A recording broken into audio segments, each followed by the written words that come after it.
Well, this is the last chapter of the Curatage Ghost. Chapter 26. Luca found himself sitting on the chaise longue, a bit dazed. Yaya was first to find him. She was soon screaming with joy. "Luca's back! Luca's back! He's here! He's on the landing!" Everyone came running. The relief was so strong that no one quite knew how to react. They all wanted to know what had happened, but everyone was talking at once, so no one learned anything. Sir Max had been unwell with stomach pains, possibly in sympathy with his other self being run through by swords.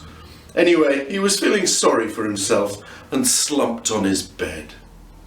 He could hear all the excitement, and he was pleased in one sense, but the rest of him was miserable.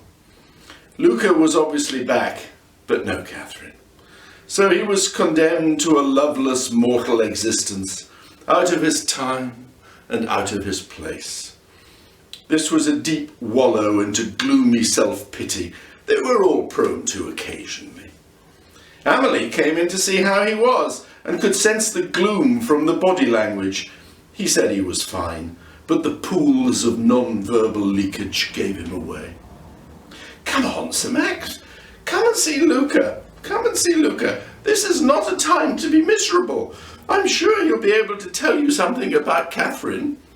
She dragged him onto the passageway and along to the above landing, and Luca looked up. He was looking very battered, burnt fringe, black smoke-smudged face, and blood spatters on his once white shirt. "Oh, Sir Max, we cut you free. Catherine was brill. You escaped the fire this time. We saw King Henry and Anne Boleyn. We fought off some soldiers, came in the secret door, found the cellar, and..." He had a quick mental image of Max being dispatched by a sword thrust. "Well, then, it wasn't so good. Sort of from the fire into the frying pan. But you saved Catherine. You were very brave. I mean, really, really brave." "And so were you, young page," said a soft, sweet voice from the ceiling above. Sir Max swallowed. Dared he hope? Catherine? A billow of long blonde hair fell through the ceiling, and an upside-down version of Catherine's beautiful, if smoke-blackened face appeared. There was an assembled gasp. Then, in a flutter of partially singed skirts and Tudor petticoats, she descended to sit next to Luca. She gave him a big hug. "My brave little boy," and gave him a big sloppy kiss. Luca winced. Esme thought this was yucky, and the other girls were just a bit jealous. Why did boys get the best adventures? Little did they know. But that's another story. Sir Max advanced nervously. Catherine looked up. Grandad and Judy exchanged nervous glances. How was this going to go? In the event, they needn't have worried. Catherine saw the modern version. Sir Max obviously liked what she saw. Tears welled up, and she stood to embrace him. Half a millennium disappeared in a moment. Then the house shook. There was a rumble from the ceiling above, and a cloud of dust and splinters fell from the ceiling, turning Luca from burned Tudor page boy into grey-haired old gnome. Grandad turned round and rushed up the stairs. He came back shaking his head and turned to Judy. "Bad news, I'm afraid." Judy braced herself for the worst. She envisioned the old house collapsing in on its inadequate foundations. "Your medieval gully is no more. I think the wormhole is gone for good. No more time travelling or ghosts in this house, I'm afraid." "Except the two we have here," said Yaya, of the still embracing two lovebirds murmuring sweet nothings to each other. Well, that's nearly it for this story.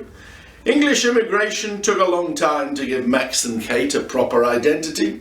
In fact, The Beaufort crown turned out to be almost priceless. The one in the Tower crown jewels, just a poor copy. It did help when they denoted it to the nation. They would not, however, give him his title back. He was just Max from now on. The locket was beyond price too. It is now in the V&A. The banner turned out to be the only intact Yorkist flag left, and gave at least some credence to Sir Max's claim to the English throne. And the 30 pieces of silver were enough to buy a large house in Oxford.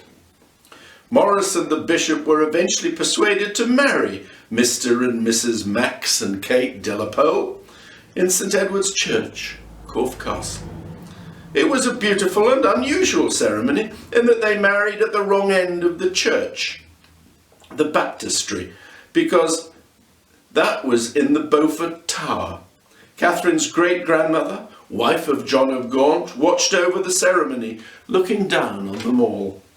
They had a copy of the de la Pole banner stretched across the back wall. The only flowers at the wedding were white roses, and the confetti white rose petals. During it all, 2 small, battered little leprechauns perched on the temporary altar, and all the children were there, all together again, nearly a year from their great adventure. Max refused to have any pictures taken with Corfe Castle in the background. He had had quite enough of that old castle to last several lifetimes.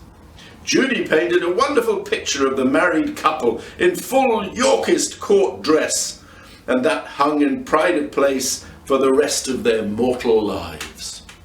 Max became a professor of medieval history at Oxford, and Kate became the V&A's leading expert in 16th century dress. And what became of the children? What indeed? That's the end of the Curatage Coast. I hope you've enjoyed it. I've enjoyed reading it for you.